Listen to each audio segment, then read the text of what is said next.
Hello everyone, Curio Ventura here, and today I wanted to talk to you all about creativity. Now, today is not a day where I'm doing necessarily a tutorial, but considering I'm still waiting for all the rest of my parts to come in for my PC build, they are on the way. I have ordered everything. I'm going to give you placeholder video number 2, and this one is just more a little bit of a discussion that I'll try to keep as brief as possible on a very broad topic, which is, again, creativity. Now, creativity, some people feel, is something you either have or something you don't. What separates the Da Vinci's from folks that are like you and I, who haven't done anything maybe that is that revolutionary as far as ideas, engineering? Really, at the end of the day, it's just drive. Some people may have a predisposition to perhaps maybe thinking a little bit differently, but that doesn't mean that all of us can't be that way. It just means it may take a little more effort for some of us to do that.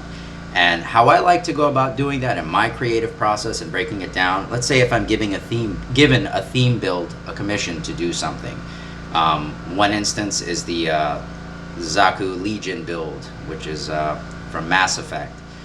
That's a situation where I had one kit, a mega size Zaku, that was given to me, and it was just a quick discussion with the gentleman that I'm doing this build for. And he says, hey, I have this kit. Can you do it off this kit? And I said, sure, without even thinking about it. And that was tough because, quite frankly, nothing existed as far as parts for that I could be used interchangeably. I had to actually create stuff. How I create things and how I start to create something, when the need arises for me to make a specific shape, first thing I look at is that shapes. How do I break something down into a shape that I need? Let's say if I'm working on a piece of armor, for that matter, one of the arm pieces. This was one of them for a shoulder piece. This is actually a part that was existing from the kit itself, the giant Zaku kit. I just started cutting it down to shape. That was basically it. Just cut it down to shape. Start getting the shapes that I need. And once I get those shapes, I can start working it from there. But the point is, find your starting point. Once you find the starting point, everything else pretty much falls into shape. Don't start thinking 30 steps ahead and, oh my God, the detail of this, how I want it to be done. You're going to completely mess yourself up. And at worst, you're going to stifle yourself, do nothing about it, and maybe even change the idea altogether and cop out on something that's a little too simplistic. Don't be afraid to challenge yourself. When you challenge yourself, you grow. If something feels too easy and effortless, you're not growing. And when you're doing something as far as a line of a hobby build, whether it be working on a car, real life, whether it be working on a model kit, a painting, even cooking for that matter, whatever the case is, you really want to be able to expand yourself, go outside of your comfort zone. So when looking at something, let's say I'll use the illustration of using a gunpla kit again, building a model kit. When you're doing it, don't pigeonhole yourself with ideas. As a matter of fact, use the 5 contingency rule. That's what I use.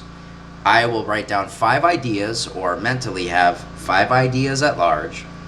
And what that is if I try to start working one piece and I'm not liking the way it's turning out, or perhaps I feel like I'm done with that piece and I have no more media to cut out, I have nothing anymore at that point, I have to start on another piece. Have a second contingency plan. Have a third one if that one doesn't work out. Have a fourth and have a fifth.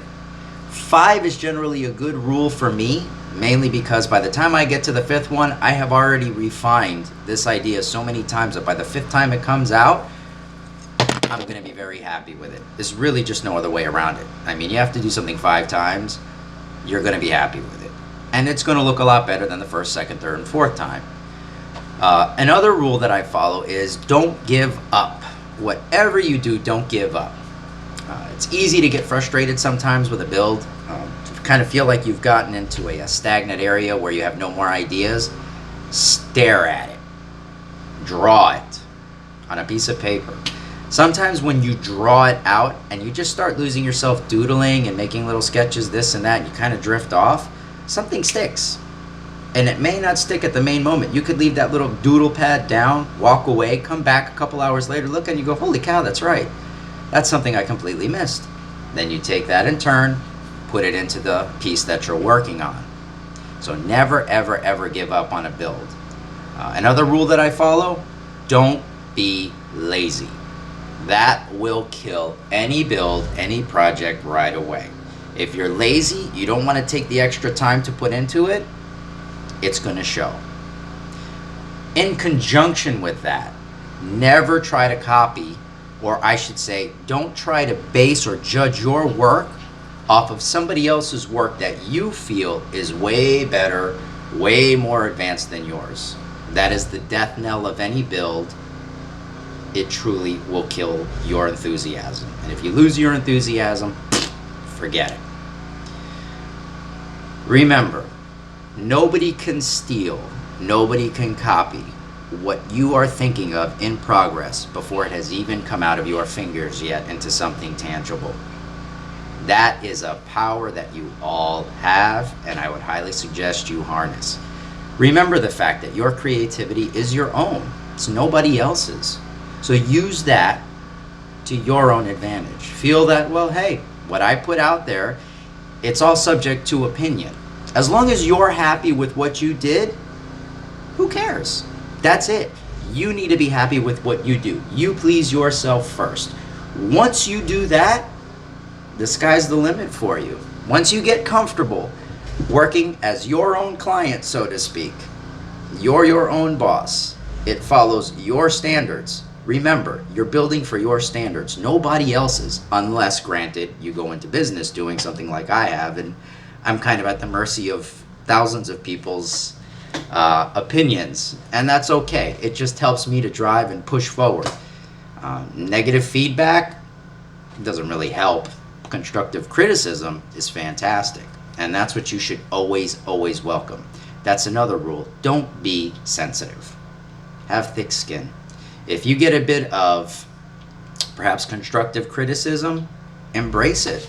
But again, remember, constructive criticism is always subjective to the person giving it. So at the end of the day, your highest standard, or the person that you should look for towards a standard, is yourself, no one else. So pretty much with that said, I give a little bit of a follow-up. I've ordered the rest of my PC parts, as I mentioned in the beginning of this video. I probably won't start getting them in, the rest of them, until either the end of this week or the beginning of next, and then I have to start building the PC, which I might actually show a video of how to build a PC, although there's millions of videos out there that'll be far better than what I could probably produce, but I'll probably do that. I'll show you how to do a PC build. Maybe not the most detailed thing in the planet, but what you need. I'm going to be using a really awesome case. It is the Cougar Conquer case, and it looks extraordinary. I might even go as far as doing a custom paint job on it and really making it look even cooler than it already does, if I can attempt, or I should say if I can accomplish that. Either way, folks, thank you very much for listening. Thanks for being patient. Thanks for sticking here, even though content is slower than a booger trying to roll up a wall in a freezing cold weather. With that, I'd like to say thanks again, and I hope you all have an awesome day.